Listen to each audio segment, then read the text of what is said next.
Bonjour, bienvenue sur la chaîne YouTube des éditions Akata pour une nouvelle vidéo en coulisses et on va vous parler des nouveautés du 9 juillet. Pour une fois, dans cette vidéo, on va être très axé shonen manga puisque les trois nouveautés, il y a deux shonen manga qui sont Magical Girl Sight et Prisonnier Riku, et puis bon, un ouvrage du label What the Fuck qui est un peu indéfinissable et qui parle aussi à sa manière de shonen manga. Mais on va commencer dans un premier temps avec Magical Girl Sight. Je réalise que c'est la première fois du coup que je vous parle de Magical Girl Sight. J'aurais beaucoup de choses à dire sur ce manga-là et la manière dont on l'a travaillé. C'est vrai que Kentaro Sato, c'est un auteur qui est difficile à traduire parce que si vous lisez ces mangas, si vous avez lu Magical Girl of the End, vous savez à quel point ces scénarios sont tordus, à quel point ces scénarios sont remplis de révélations, de surprises et de choses du coup qui sont cachées dans l'histoire avec des sous-entendus et des choses dont on ne peut pas comprendre le sens avant d'avoir lu plusieurs tomes après et parfois même la conclusion de la série.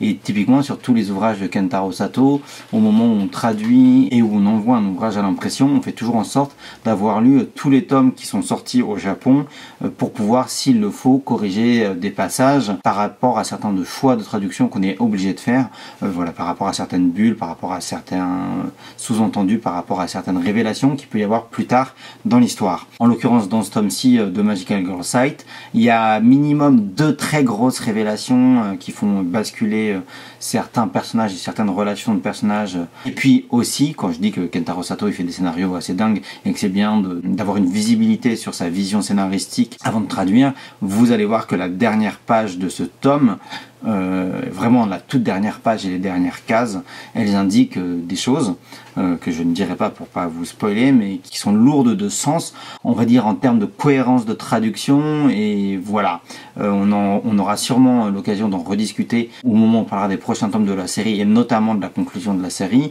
En tout cas, c'est vraiment pas parmi les mangas et les auteurs les plus faciles à traduire quand on n'a pas une visibilité d'ensemble sur le scénario. Typiquement, on a des séries qu'on vous fait en simultrad où quand on est plus ancré dans des univers du quotidien, dans un monde réaliste, c'est plus facile parce qu'entre guillemets, c'est plus terre à terre. Et même s'il peut y avoir des choses qui relèvent du ressenti et de choses du passé des personnages qu'on connaît pas, c'est moins alambiqué, c'est moins embriqué. Et donc, il y a des séries où on peut se permettre de faire du simultrad. C'est pas forcément le cas à mon avis sur des shonen comme ça. Voilà, on l'a fait sur Magical Girl Sight Sept, qu'on vous a proposé voilà, en série web avant de le faire au format papier, mais on avait pu le faire aussi parce que le spin-off Magical Girl Sight Sept était fini quand vous l'a proposé au format numérique, et deux, on avait aussi une vraie visibilité sur l'évolution de l'histoire de la série principale. Ça nous permettait de faire des choix relativement cohérents qui se tiendraient entre les deux séries pour rendre l'univers voilà, bien unifié comme il faut. Mais c'est vrai que c'est vraiment typiquement parmi pour moi les auteurs les plus durs à traduire, voilà, tant que les séries ne sont pas finies. Je vais enchaîner ensuite avec Prisonnier Riku, le tome très très attendu 34 de Prisonnier Riku, parce que mine de rien, avec le confinement, il aura fallu attendre 6 mois pour enfin avoir la suite. Et avec ce tome 34 de Prisonnier Riku, c'est un peu un compte à rebours qui est lancé, puisque pile poil dans un an, la série sera finie en français. La série totalise 38 tomes, on en est au 34. On peut dire de cette manière, voilà, on enclenche un compte à rebours vers la fin de Prisonnier Riku. Dans les petits détails de fabrication qu'on a sur cette série-là, vous avez sûrement remarqué que chaque tome a un sous-titre, et là, ce tome 34, on l'a appelé Retrouvailles. Il n'y a pas de sous-titres sur les tomes en japonais, mais on trouvait ça plutôt marrant et plutôt stylé de mettre des sous-titres sur les tomes. En fait, c'est ce qui se fait beaucoup dans le shonen manga, et par exemple sur les shonen jump, ils mettent souvent des sous-titres pour chaque tome, et là, on s'était dit, ça va être marrant, on va mettre pour chaque tome un sous-titre. Et arrivé au tome 34, je vous avoue qu'il y a parfois le manque d'inspiration qui se fait sentir, et c'est difficile en fait, c'est difficile de trouver des sous-titres pertinents, originaux et voilà, qui sont un peu stylés, impactants pour définir ce qui se passe dans le tome en question sans spoiler. Alors j'aurais une solution de facilité qui serait de reprendre les titres de chapitres, parce que chaque chapitre a un titre, et voilà, on pourrait appeler les ouvrages comme ça, mais c'est un peu une solution de facilité, ça nous amusait pas, et du coup c'est un peu un défi personnel à chaque fois de s'amuser à trouver un sous-titre pour chaque tome. Alors je vous avoue que voilà, ça commence à être compliqué, mais on est à 4 tomes de la fin, donc on en voit le bout, et du coup le tome 34 s'appelle Retrouvailles. Je sais pas, vous pouvez vous amuser à prendre tous les tomes d'avant pour voir comment on les a appelés. c'est vraiment pas facile. Alors après, petit détail en ce qui concerne les couvertures de cette saison 2 de Prisonnier Riku, je sais pas si vous avez remarqué, mais à partir du tome 33, en fait Shinobu Seguchi il avait un peu changé la charte graphique, il avait commencé à mettre des fonds avec des personnages et des couleurs, alors qu'avant c'était toujours blanc derrière. Et au moment de la publication au Japon, je vous avoue que je me demandais comment on ferait, si on ferait pareil, si on garderait les fonds, on se les passerait en blanc. Et puis surtout, il mettait beaucoup des personnages secondaires dans un contexte hors prison. Et je me disais, bah bon, ça annonce clairement quelque chose où on se dirige vers la fin.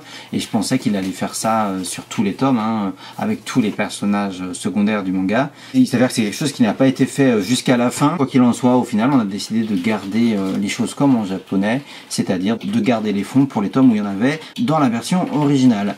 Sinon, sur Prisonnier Riku, une des petites difficultés de mise en page des couvertures, c'est que bah voilà, le placement du logo, qui est mine de rien assez massif, un petit peu comme un sticker, il faut toujours trouver où on va le mettre. On fait beaucoup de tests à chaque tome pour savoir où on va placer le logo, et bon, c'est pas le cas sur ce tome 34, mais sur d'autres volumes on s'amuse avec les éléments graphiques japonais et les illustrations pour faire des effets un peu dynamiques, placer des éléments du dessin par-dessus le logo, par-dessous, et on trouve que ça a un rendu qui est souvent assez dynamique et du coup plutôt sympathique. Voilà, là comme sur le tome 30, le logo passé derrière le casque de Kido-in. Hop là. Et voilà, et ça arrive que bah voilà, quand on envoie les couvertures en validation au Japon, Shinobu Seguchi nous dit ah bon, là où vous l'avez mis ça me plaît pas trop pour X ou Y raison. En l'occurrence sur ce tome 34, Shinobu Seguchi avait vraiment passé beaucoup de temps a priori à dessiner là les mains des personnages. Il voulait vraiment que la moto, on la voit bien apparaître. Du coup, on a relevé le logo pour que vous puissiez apprécier voilà, l'effort qu'il a fait dans l'illustration de la moto, des gants et ce genre de choses. J'en profite pour faire un point rapidement sur les réimpressions de Prisonnier Riku. Vous avez peut-être vu passer l'information sur les réseaux sociaux. Hélas, on a dû refuser l'intégralité des réimpressions des tomes qui étaient en rupture. Il y a eu un petit souci à la fabrication. Donc on a relancé tout ça, mais ça va prendre hélas plus de temps qu'on le voudrait. Dès que les tomes en rupture de Prisonnier Riku seront à niveau disponible, on vous préviendra partout sur notre site web, sur les réseaux sociaux. On s'excuse vraiment pour ce délai qui est beaucoup trop long entre le confinement et puis bah, voilà, les soucis de réimpression qu'on a eu. Il y a plein d'aléas qui se sont accumulés, mais voilà, je vous garantis, ça arrive. Ils vont pas rester en rupture encore pendant des mois et on est en train de travailler sur ces dossiers là. Pour finir, je vais vous parler du nouveau tome de Made in Heaven, le tome 7.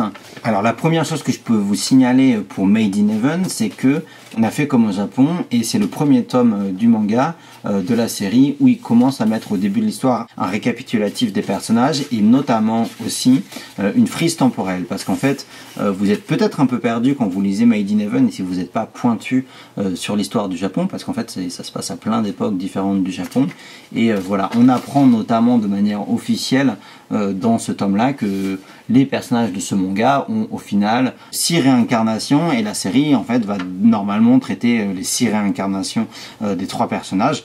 Bon, on en est un petit peu plus loin dans l'histoire au Japon, je sais où on en est, je vais pas vous en dire plus, mais effectivement l'histoire avance et on est quelques réincarnations plus tard.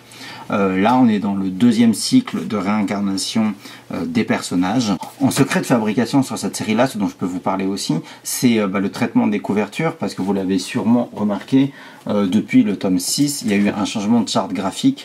Au début, sur les 5 premiers tomes du manga, on avait un personnage en couleur en gros plan, derrière un personnage en noir et blanc, et une bulle qui était une bulle un petit peu parodique, impactante, voilà, pour intriguer et faire parler. Je suppose qu'on voit ça en librairie, on est plutôt surpris. Et au Japon, à partir du tome 6, ils ont décidé de changer la charte graphique et de supprimer cette bulle là, et du coup on avait des personnages voilà, tout seuls avec un fond derrière. On a fait pareil, c'est vrai que ça ressemble plus peut-être à un manga classique. J'allais aussi remarquer que derrière ces personnages-là, depuis le tome 6 et même un petit peu avant, il y a des cases où il y a des textes qui sont en japonais. On s'est longtemps posé la question de savoir si on allait passer ces textes-là en français, mais c'est vrai que c'est un peu compliqué parce qu'il y a un effet de trame par devant et ça demande beaucoup de travail. Derrière aussi il y a des cases qui sont extraites du manga, et là par contre on a clairement décidé de remplacer parce que ces textes et ces cases qui sont choisis rentrent un petit peu en résonance avec le résumé qui d'ailleurs est toujours complètement barré. Et pour entrer un petit peu plus dans les détails de la manière dont on remplace là les textes par les textes français, on doit procéder en 2 étapes parce que comme vous le savez, on envoie tous les fichiers, les couvertures, on envoie tout en validation au Japon et des fois ça prend du temps et on ne peut pas faire ça à la dernière minute. Donc à l'étape de validation des couvertures au Japon, j'envoie les couvertures avec les textes en blanc et ça veut dire que les cases qui sont extraites du manga parce qu'on n'a pas forcément la maquette encore qui est faite, la traduction qui est prête et voilà, on n'a pas forcément fait les corrections de texte, d'orthographe et de police, de taille de police. J'envoie ce fichier avec tous ces textes et toutes ces bulles non remplies en blanc et au dernier moment, une fois qu'on est assuré, on va plus toucher au fichier, on demande au graphiste de nous faire un remplacement des images voilà, au tout dernier moment pour que ces textes-là, en 4e de couverture, soient complètement raccord avec ceux que vous trouverez à l'intérieur. Autre chose qu'on peut signaler dans Made in Heaven, c'est que si vous lisez la série, vous savez sans aucun doute que le personnage principal, le dessinateur de manga, ce qu'il dessine dans son manga, ce sont ses rêves qui sont aussi ses vies antérieures, et qu'il y a tout ça qui se mélange, les scènes dans le présent, les scènes dans le passé, qui sont aussi des scènes dessinées dans le manga que lui, il dessine, et pour faire l'effet de mise en abîme de la même manière qu'en japonais, sur tous les passages qui se passent dans le passé et ou dans les rêves du personnage, ça nous paraissait important de mettre une autre police pour tous ces passages-là, voilà, pour rendre la lecture plus simple, plus intuitive et aussi voilà, se faire ce procédé d'histoire dans l'histoire, bien l'expliciter. Pour parler spécifiquement de ces 3 nouveautés, j'ai fini. En tout cas, quand on a dû travailler sur le planning à la fin du confinement et se demander comment on allait placer les ouvrages, on s'est dit que ces 3-là, ils fonctionneraient très bien ensemble. Pourquoi? Parce qu'on a 2 shonen manga et un manga what the fuck qui est formellement un shoujo manga, mais qui en fait est un shoujo manga qui parodie les codes du shonen manga à l'outrance. Et du coup, ces 3 ouvrages-là se répondent sans aucun doute d'une certaine manière. Alors c'est vrai que chez les éditions Akata, on n'est pas forcément identifié pour faire beaucoup de shonen manga. Et en fait, il y en a beaucoup qui sont cachés dans notre label What the Fuck, Magical Girl of the End, Aime ton prochain, tout ça c'est des shonen manga. Je vous avoue que parfois c'est difficile pour nous de trouver des shonen manga qu'on a envie de faire, parce que voilà, quand on publie des ouvrages comme Prisonnier Riku, qui sont pour moi vraiment parmi voilà, tout simplement un des meilleurs shonen manga que j'ai lu, c'est dur de trouver des choses qu'on a envie de défendre, qui nous passionnent, sur lesquelles on a envie d'aller. Et puis souvent c'est des séries longues aussi. Alors vous allez me dire Prisonnier Riku c'est une série longue, effectivement c'est une série longue. Quand on a signé le contrat, la série était en cours, il y avait seulement une dizaine de tomes, donc on n'en était pas du tout là dans l'histoire. En tout cas on fait peut-être moins de shonen manga et on est moins connu pour ça, mais à chaque fois qu'on en fait, c'est aussi parce qu'on les aime et qu'on a vraiment envie de les défendre. Hélas là avec le confinement, il y a 2 shonen manga qui étaient prévus dans l'année et aussi notamment un shonen jump qu'on a décalé en fait du coup en 2021. Et je vous annonce quand même à demi-mot que voilà, on va prochainement publier en fin d'année un shonen manga issu de l'éditeur japonais Square Enix. Bon, c'est du shonen manga à la Akata, donc je ne sais pas si vous allez pouvoir imaginer et ou deviner de quoi il s'agit. En tout cas, voilà, à la Akata, on va continuer à développer le shonen manga, même si en fait ces étiquettes shonen, shoujo, elles ont de moins en moins de sens, et c'est pas pour rien que des ouvrages comme Made in Heaven, pour moi, ils sont particulièrement intéressants, justement parce qu'ils questionnent d'une certaine manière sur toutes ces étiquettes et ces catégories éditoriales. Donc voilà, chez Akata, on va continuer à faire du shonen manga, on va continuer à faire des shoujo, à faire des seinen, tout ça dans nos collections générales pour que voilà, n'importe qui puisse les lire et qui a envie de les lire puisse les lire. Je vais m'arrêter là. J'espère que cette vidéo vous a plu, j'espère que ça vous a intéressé, j'espère que voilà, vous êtes content de découvrir ces ouvrages là, et puis je vous donne rendez-vous la semaine prochaine pour vous parler de nos dernières nouveautés du mois de juillet.